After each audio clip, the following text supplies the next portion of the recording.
The stars had always been humanity's silent neighbors, twinkling like distant fires in the black velvet of space. For centuries, Earth had watched them quietly, sending probes, listening with telescopes, and dreaming of the unknown. Yet nothing had prepared them for what they were about to see.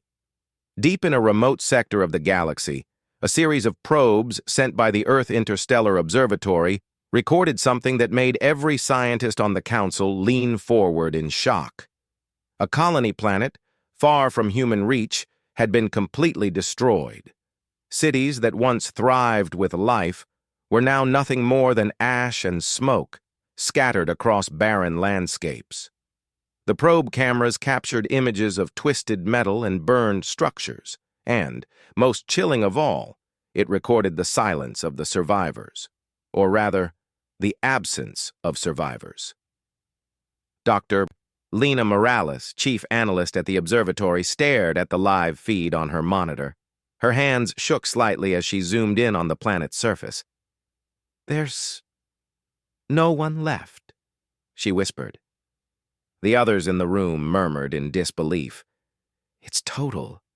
Everything is gone."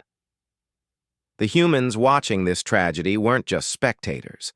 The victims were the Zarathi, a gentle alien race known for their intelligence, their art, and their peaceful ways. Humans had only observed them from afar, exchanging messages through translation protocols, learning about their society, and marveling at their achievements. They had never expected to witness such horror. "This isn't a natural disaster," said Admiral Tarek Rios, his voice firm yet edged with disbelief. "Look at the damage patterns, fires, explosions, coordinated strikes." "This is deliberate," Dr. Morales nodded. "Yes, whoever did this planned it. This isn't war. This is genocide." The word hung in the room, heavy and uncomfortable.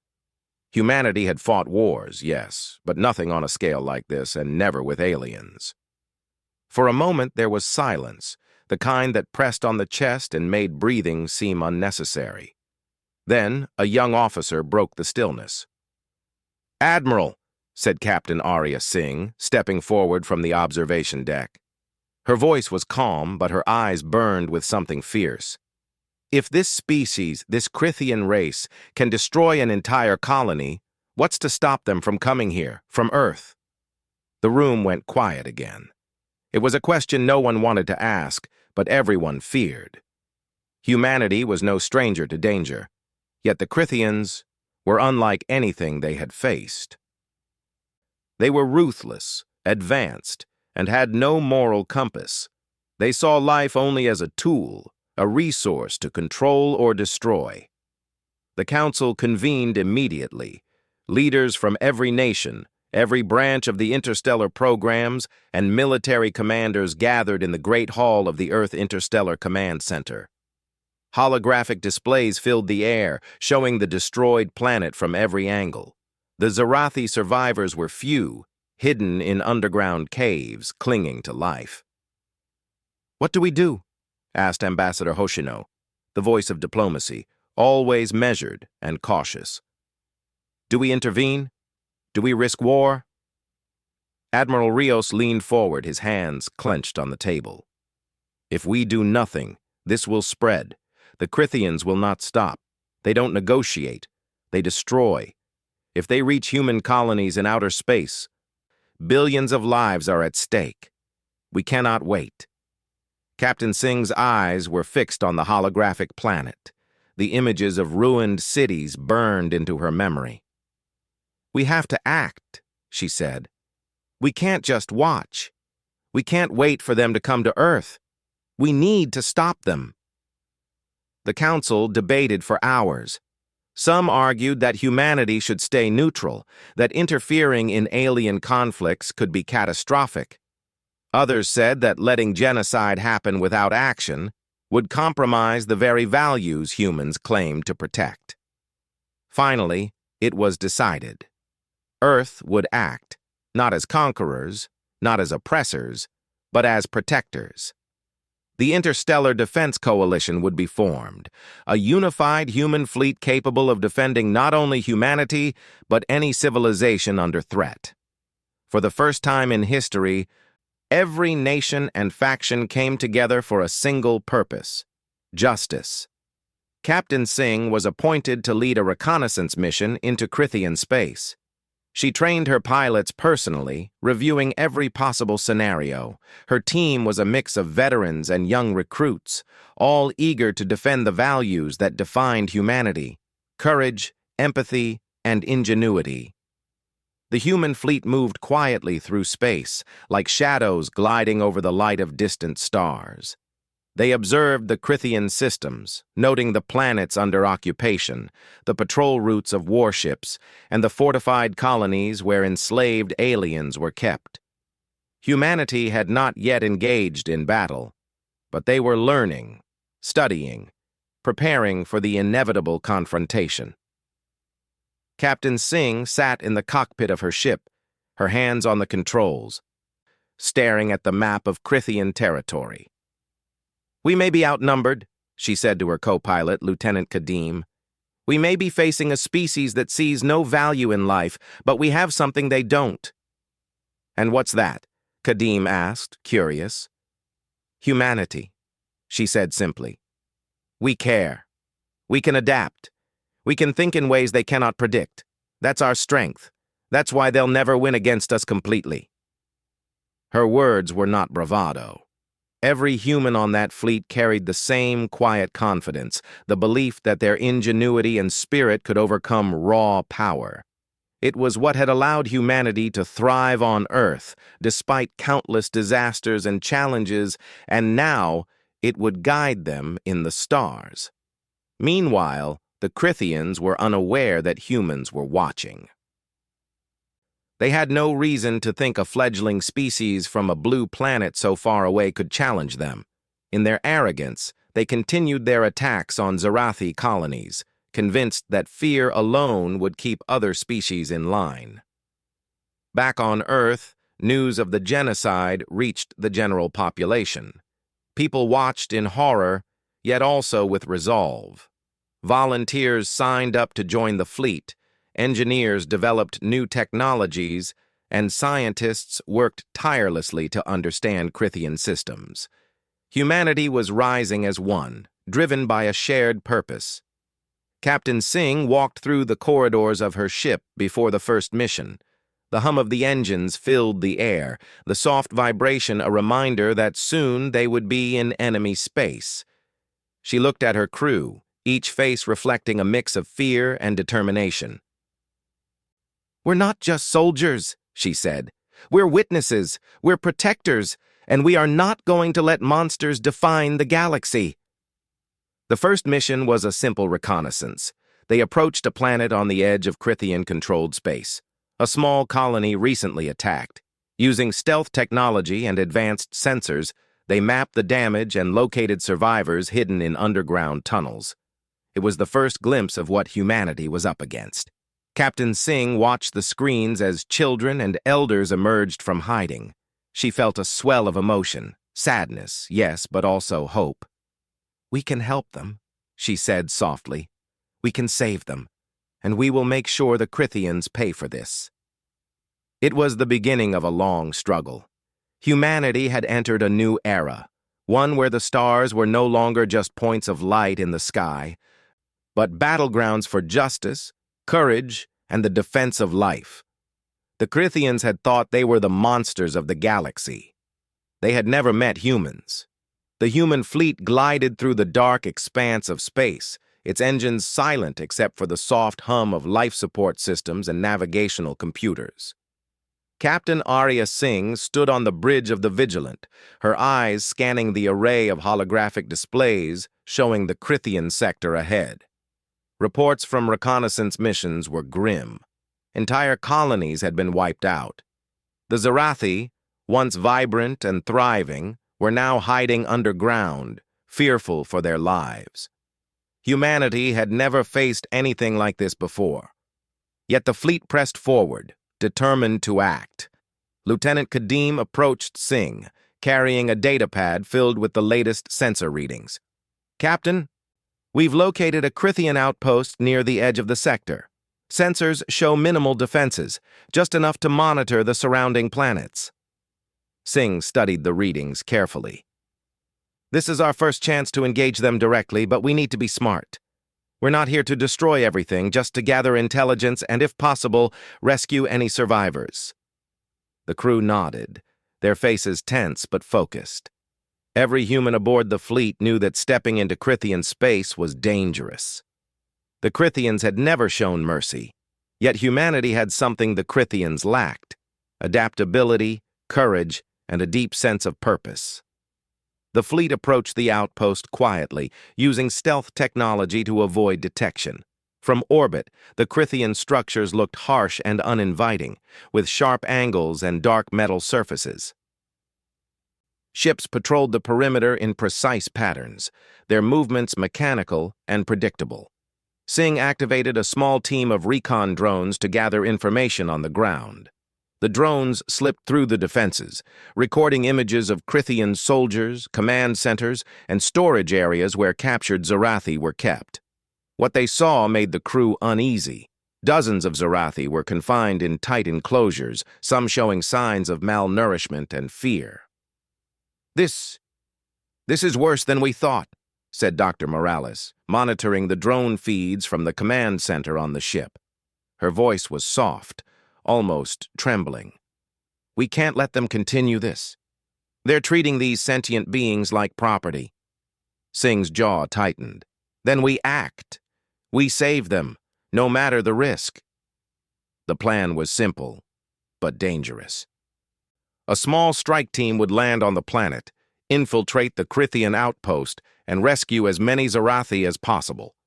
Stealth was their only advantage. Humanity could not match Crythian firepower directly, not yet. But they could use intelligence, creativity, and careful coordination to succeed. The team prepared for the operation. Singh selected the most skilled pilots, engineers, and operatives, all trained for this kind of high-risk mission. Each person carried not only weapons, but tools for rescue: portable force fields, energy cutters, and medical supplies. They were ready to face the unknown. As the team descended through the atmosphere, the first glimpse of the Crythian outpost was both impressive and terrifying. Towers of black metal stretched toward the sky, their surfaces gleaming under the light of the planet's sun. Patrols moved methodically along the walls, their sensors scanning the environment. It was clear the Crythians were confident in their control.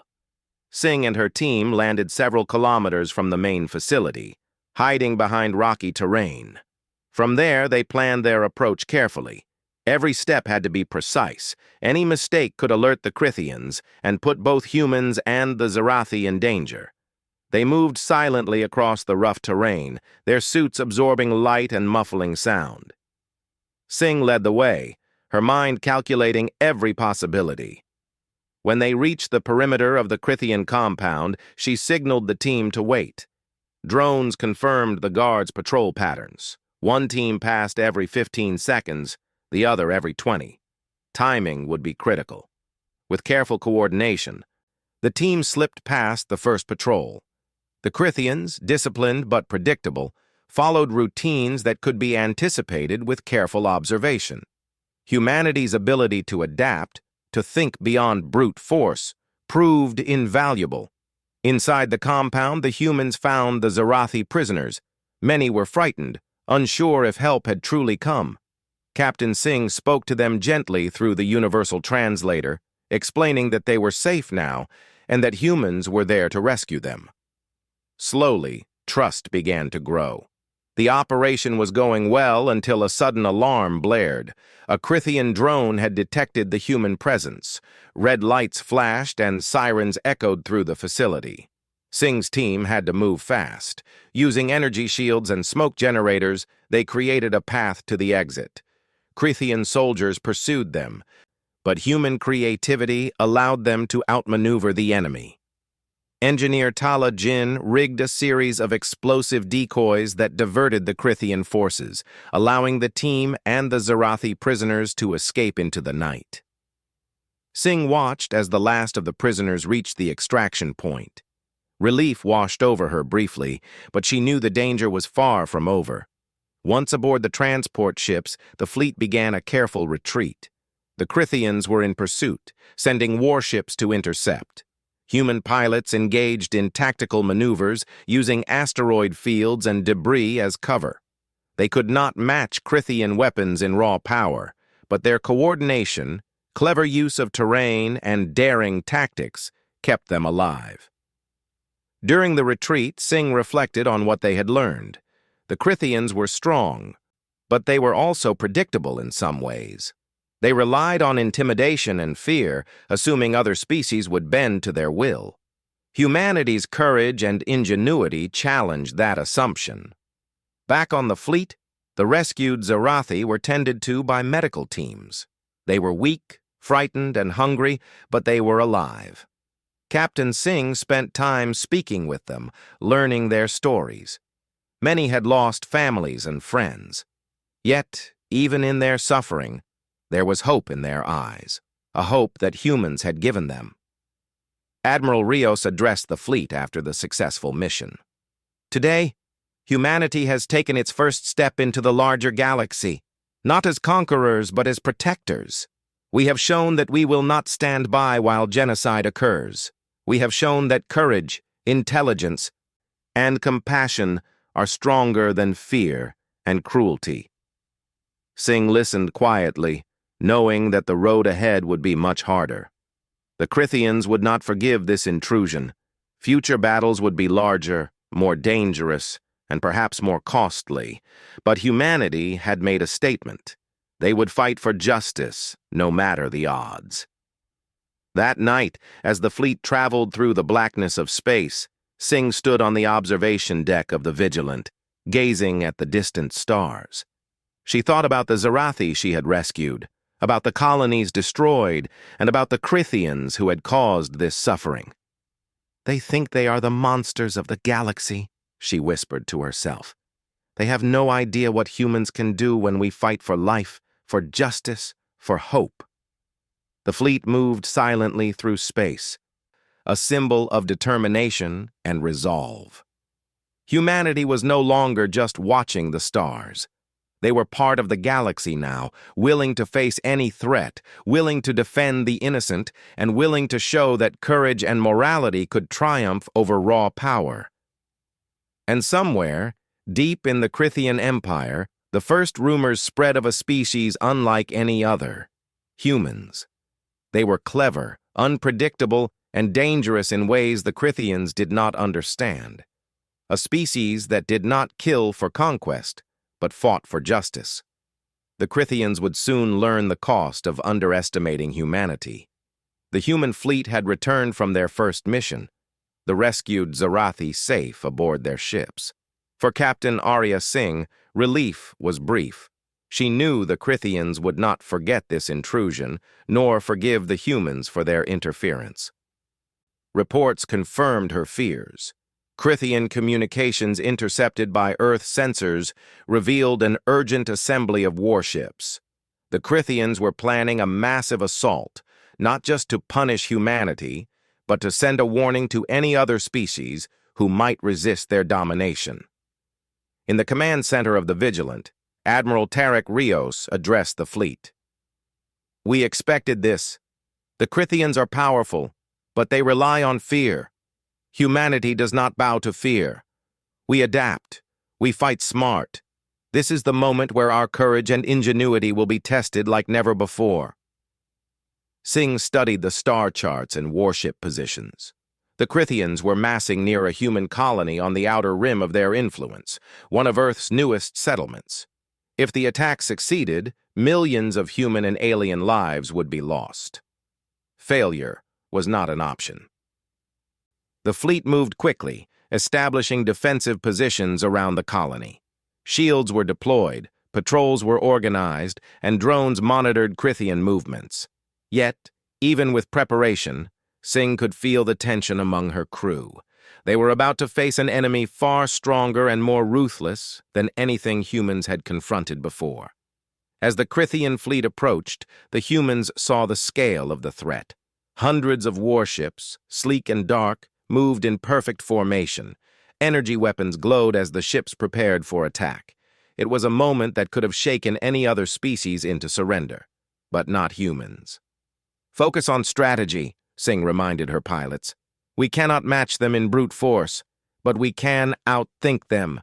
We can adapt faster than they can predict." The first wave of Krithian ships struck, firing powerful beams that tore through the outer defenses of the colony.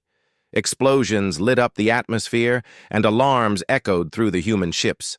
Yet, the humans had prepared for this. Using asteroid fields, energy decoys, and unconventional maneuvers, they minimized damage while targeting key Krithian vessels. Lieutenant Kadim piloted his ship with precision, weaving through debris and firing at the enemy's energy conduits. "They don't expect this," he shouted over the comms. "We're too unpredictable for them." Singh coordinated the fleet like a chess master, predicting the Krithians' moves and countering them before they could strike effectively. Humans were not the fastest nor the strongest in weaponry, but they were clever. They adapted to every attack, learned from every mistake, and anticipated what the enemy could not. Amidst the chaos, engineers aboard the Vigilant worked tirelessly to modify captured Krithian technology. They developed portable shields and weapon enhancements that allowed human ships to survive attacks that would have destroyed them before. Humanity's ability to improvise was unmatched, a testament to their ingenuity and teamwork. Despite the humans' careful planning, the Krithians unleashed their secret weapon, a planetary-scale energy cannon capable of vaporizing entire cities from orbit. Singh watched as the beam struck a distant settlement, reducing it to smoke and fire in seconds. The horror of the attack shocked even the most battle-hardened crew members. "We can't let them use that again," Singh said firmly. "We need a plan to neutralize it." Engineer Tala Jin quickly suggested a daring idea. "We can use the cannon's own energy against it. If we disrupt the power flow and redirect it safely, we could disable the weapon without destroying the planet." Singh considered the plan. It was risky, perhaps the riskiest thing they had ever attempted, but it was their best chance. "Do it," she ordered, "and coordinate with the fleet to keep them distracted while we execute it." As human pilots engaged Krithian ships to draw attention away from the cannon, Jin and her team infiltrated the control system remotely. With careful adjustments, they rerouted energy channels, creating instability in the cannon's mechanism. The weapon hummed, then shuddered, and finally powered down. The Krithian commanders were furious, but humans had already prepared for this. Using coordinated maneuvers, they attacked key control ships, forcing the enemy to retreat. It was not a complete victory. The humans had lost some ships and the colony had suffered damage, but it was a turning point. For the first time, the Krithians experienced defeat at the hands of humans. It was not through brute strength nor overwhelming firepower, but through clever tactics, resilience, and moral conviction. Humanity's unpredictability had given them the advantage. Back aboard the Vigilant, Singh addressed her crew. "Today we showed that we can stand against even the strongest adversaries. We lost lives, yes, but we saved countless others. And we taught the Krithians something they will not forget. Humans are not to be underestimated." The Zarathi survivors, still aboard the fleet, watched silently. They had never seen such courage. Many had feared that no one would save them, that they would be lost forever. Humanity had given them hope, and for the first time in months, they dared to believe in a future free from fear. Yet Singh knew that the war was far from over. The Krithians would return, stronger and more prepared. The humans had to be ready not only for attacks, but for larger strategic battles that could determine the fate of entire systems. In her private quarters, Singh reviewed the data from the battle. She noted the patterns in Krithian behavior, their reliance on intimidation and strict routines, and their underestimation of other species. Humanity had learned quickly. Flexibility, teamwork, and empathy could be just as powerful as weapons of mass destruction. Her thoughts turned to the future. If humanity continued to fight, not just with force but with intelligence and compassion, they could change the balance of power in the galaxy. They could protect the innocent, prevent further genocides, and perhaps even teach the Crythians a lesson in morality they had never learned. The fleet set a course for the next mission, determined to press the advantage while staying prepared for retaliation. Singh walked along the deck, observing her crew. Engineers, medics, pilots, and operatives moved with purpose, each understanding that their actions mattered. Humanity was no longer a distant observer in the galaxy. It was a force to be reckoned with. That night, Singh returned to the observation deck. Stars stretched endlessly across the sky, distant and silent witnesses to the events unfolding in the galaxy. She thought of the Zarathi colonies, the destroyed settlements, and the Crythian warships retreating in defeat. "They thought they could crush us with fear," she whispered. "They have no idea what humans are capable of when we fight for life and justice." In the quiet, a feeling of resolve settled over the fleet. Humanity had survived its first true test. They had faced a powerful enemy, lost some lives, but had proven their courage and ingenuity. The galaxy was beginning to see that humans were not to be underestimated, and somewhere in the Crythian Empire, leaders were learning a painful truth. Humans were different from the other species they had conquered. They were clever, resilient, and bound by principles. Humanity would not be broken by fear, nor intimidated by power. The Crythians would need to reconsider their assumptions. The humans had turned the tide, showing that strength alone did not win wars. Strategy, courage, and morality mattered. Captain Singh looked out at the stars one last time before turning away. The next battle was coming. The Crythians would not forgive nor forget. But humanity was ready. Not because they were stronger or faster, but because they were human, unpredictable, creative, and unyielding in their fight for justice. The galaxy was changing, and humans were at the center of that change. The human fleet had learned much from the battles so far. They had survived ambushes, rescued the innocent, and even turned the tide against the Crythians. But nothing could fully prepare them for the mission that now lay ahead, striking at the heart of the Crythian Empire itself. Captain Arya Singh stood on the bridge of the Vigilant, her eyes tracing the star charts. Ahead lay the Crythian homeworld, a planet unlike any other she had seen. Its surface was dark and jagged, dotted with enormous towers and fortified complexes. Energy beams constantly scanned the skies, and patrols moved in disciplined patterns. The Crythians' power was concentrated here, and they would defend it fiercely. "This is it," Singh said quietly, addressing her bridge crew. "This is where we show the galaxy who humans really are." The fleet moved cautiously into Crythian space. Using stealth and clever navigation, they avoided the outer defense grids, slipping past detection until they were close enough to launch their infiltration. Singh knew that a direct assault would be suicidal. Instead, the humans would use strategy, precision, and intelligence, the very traits that made them unpredictable. Lieutenant Kadim briefed the strike team. "We know the enemy expects a frontal attack. We won't give it to them. Our goal is to disrupt their command, rescue any enslaved species, and leave before they can respond fully. Stealth, speed, and coordination are key." The plan was risky. The Crythians were the most disciplined species in the galaxy, and their defenses were formidable. But the humans had learned from previous encounters. They had studied Crythian behavior, predicting patterns and exploiting weaknesses. This was their chance to strike decisively. As the strike team descended onto the Crythian homeworld, Singh led them through underground tunnels beneath the city. The surface above was heavily patrolled, but the humans moved in silence, using portable shields and light-absorbing suits. Every step was calculated, every movement precise.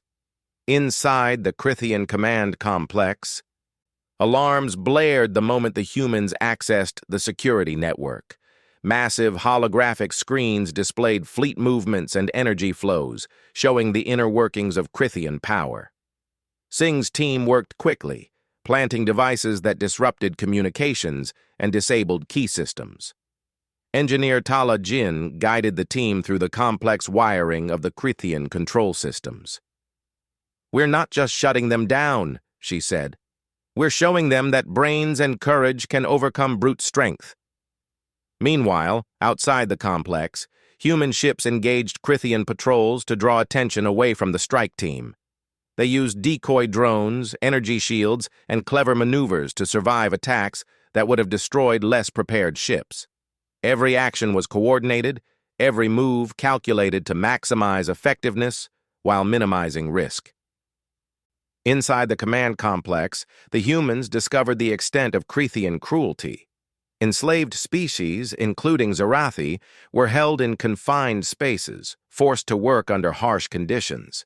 Many were malnourished and fearful. Captain Singh spoke to them gently through the universal translator. "You are safe now. Humans are here to help you." The prisoners hesitated at first, unsure whether these newcomers were friend or foe. But Singh's sincerity and the presence of armed yet controlled humans reassured them. Slowly, the prisoners followed the team, moving toward the extraction point. The Crythian leaders, alerted by the disruption of their systems, appeared in the central chamber. They were imposing, with advanced armor and sharp features. Singh studied them carefully. They radiated power and confidence.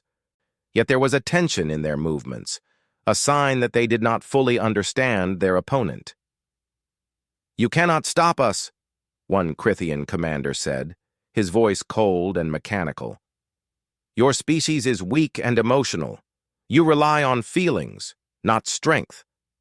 Singh met his gaze calmly. "We rely on something you cannot understand: courage, intelligence, and compassion. That is why you will fail." The Crythians attacked, but humanity's preparation was complete. Shields, tactical maneuvers, and precise strikes kept the humans safe while neutralizing the enemy's weapons. The battle was intense but controlled. Humans were not recklessly fighting. They were outthinking their opponent at every turn. Outside the complex, the human fleet maintained a blockade, preventing reinforcements from arriving. Every ship and crew member worked in harmony, their actions synchronized like a perfectly rehearsed dance. Humanity's ingenuity turned potential chaos into order, and the Crythians found themselves increasingly frustrated. Inside the command complex, Singh and her team reached the central control hub. They planted devices that would disable the Crythian communication network and render their fleet temporarily blind. The act was not destruction for its own sake. It was calculated, precise, and aimed at minimizing loss of life. As the devices activated, the Crythian leaders realized their vulnerability. Their confidence faltered, replaced by disbelief.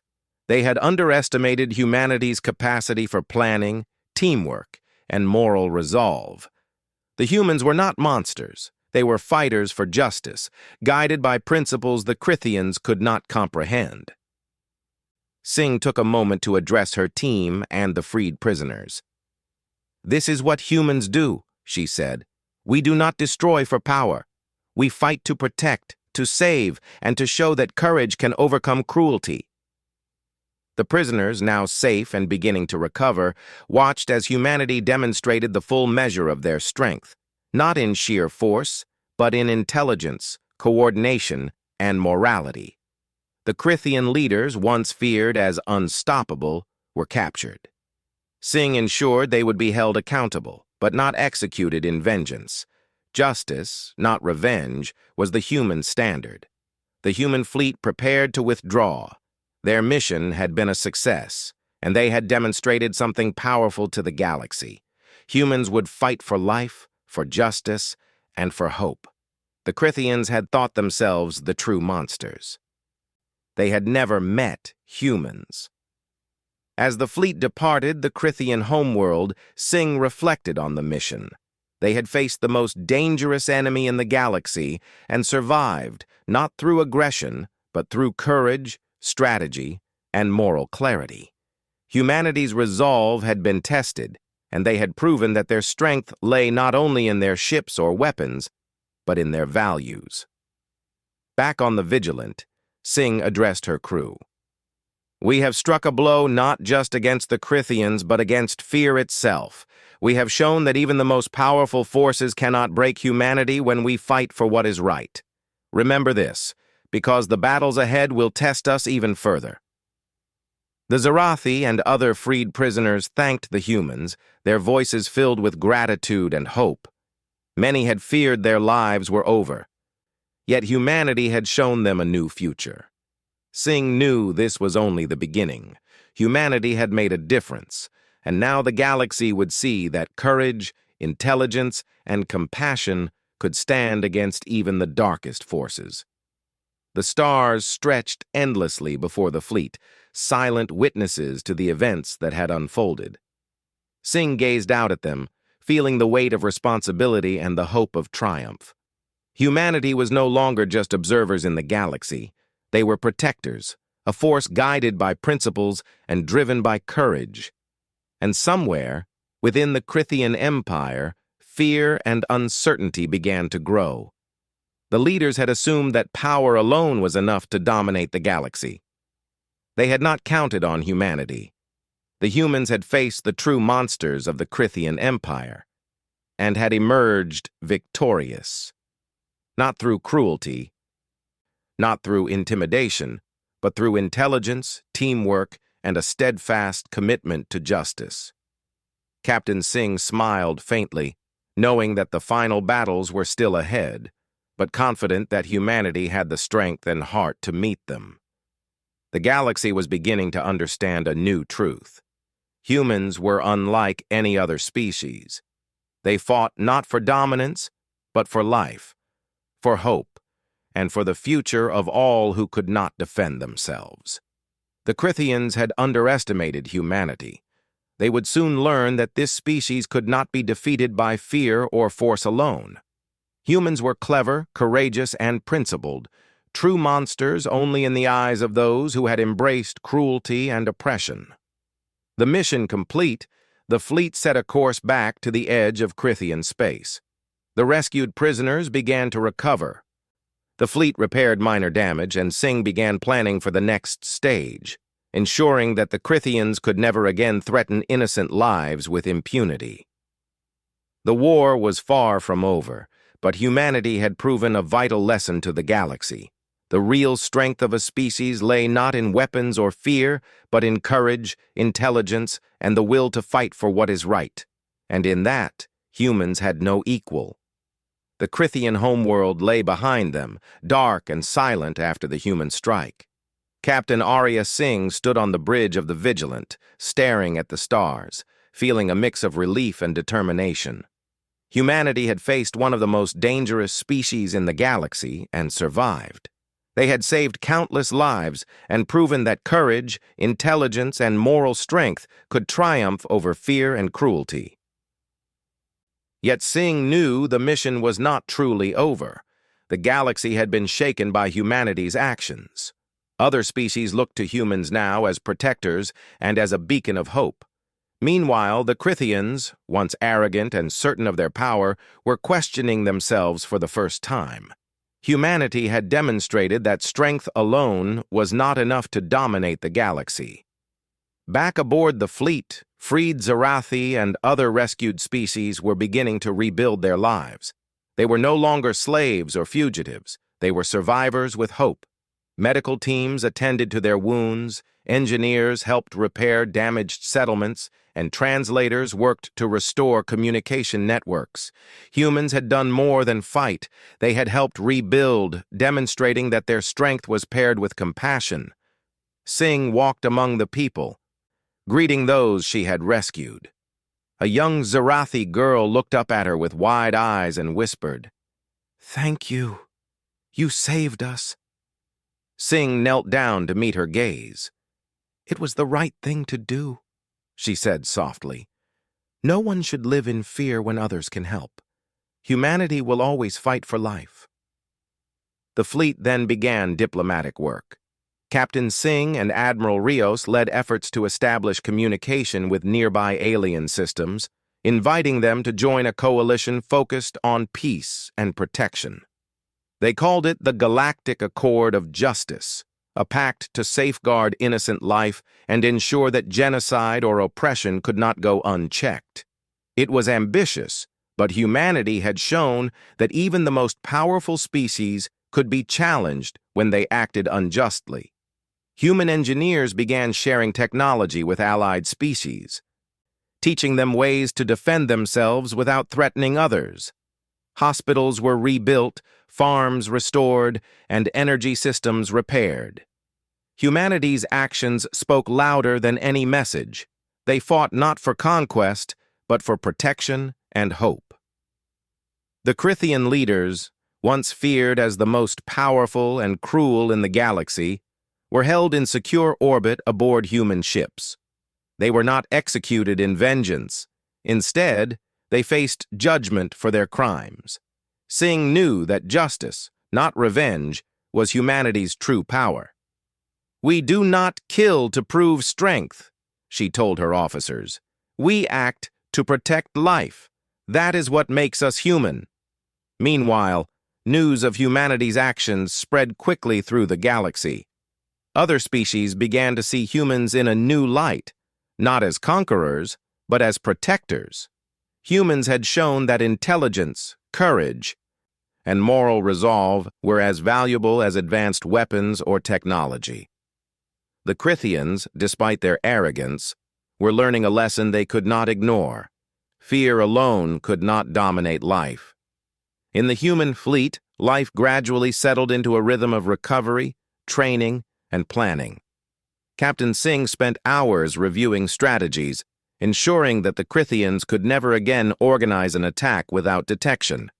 They were preparing for a future where humanity could act decisively to protect innocent life wherever it might be threatened. Even so, Singh allowed herself a rare moment of reflection. She thought of the battles fought, the lives saved, and the courage her crew had shown. They had faced overwhelming odds, yet they had adapted and overcome. Humanity's ingenuity, compassion, and bravery had been their greatest weapons. She stepped onto the observation deck and looked out at the galaxy stretching before her. Stars glittered like diamonds against the black void, silent witnesses to the struggles and triumphs of countless civilizations. Humanity had changed the balance of power not through domination, but through action guided by principle. The Crythians, once feared as invincible, would remember this lesson for generations.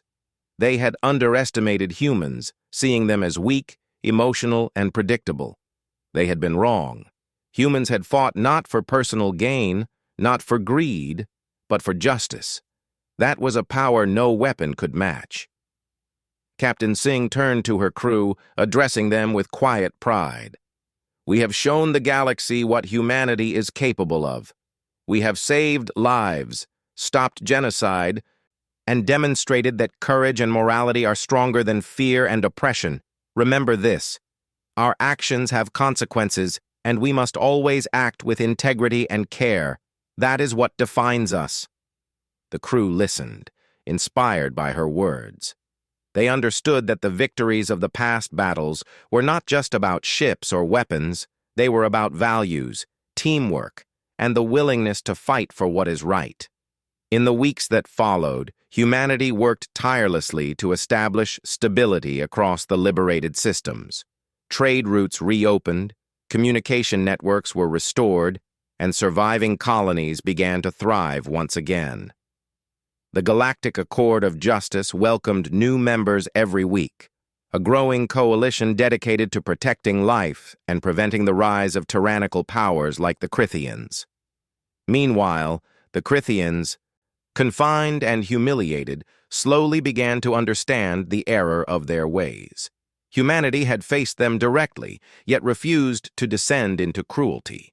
This forced a reevaluation within their ranks, challenging beliefs that fear and power were the ultimate tools of dominance. For the first time, the Crythians experienced the concept of moral authority, a force they had never recognized before. On Earth, people celebrated the human fleet's victories and the peace restored to distant colonies. Humanity had proven itself as a defender of life, not only of their own species, but of all sentient beings. The moral courage shown by Captain Singh, her crew, and countless others inspired future generations to value empathy, cooperation, and ingenuity alongside strength. Captain Singh often thought of the young Zarathi girl she had met on the first mission. The girl had survived unimaginable horrors, yet she smiled again, knowing she was safe. Humanity had given her and countless others hope. And hope, Singh realized, was a force more powerful than any weapon. The Crythians' power was contained, their plans thwarted, and their leaders held accountable. Humanity's intervention had prevented further genocide and secured the safety of countless worlds. Yet Singh knew that vigilance would always be necessary. The galaxy was vast and full of unknown threats. Humans would remain watchful, ready to act where injustice arose. As the fleet continued its journey home, Singh looked to the stars once more. Humanity's role in the galaxy had changed forever. They were no longer just inhabitants of a small blue planet. They were protectors, warriors of justice, and beacons of hope. The message was clear. Those who committed atrocities would be challenged, and life would be defended by those who believed in courage and morality. The story of humanity's triumph spread through the stars, inspiring allies and warning enemies. In every system where humans had intervened, a new era began, a time of cooperation, peace, and shared responsibility. Humanity's reputation was no longer one of fear or insignificance. It was one of strength guided by principle. And for Captain Singh, standing aboard the Vigilant, the future was clear. The Crythians had thought themselves monsters of the galaxy. They had never met humans. Now they knew. The fleet moved onward, carrying with it the values that defined humanity. Courage in the face of danger, intelligence in the face of challenge, and unwavering commitment to justice. The galaxy had changed, and humans had changed it. Not through cruelty, not through domination, but through heart, mind, and moral strength. As Singh gazed at the stars, she whispered to herself, "The Crythians thought they were the strongest. They have never seen what humans can do when we fight for life, hope, and justice." The galaxy was quiet, but it had heard the message. Humanity had arrived, and the stars would never be the same again.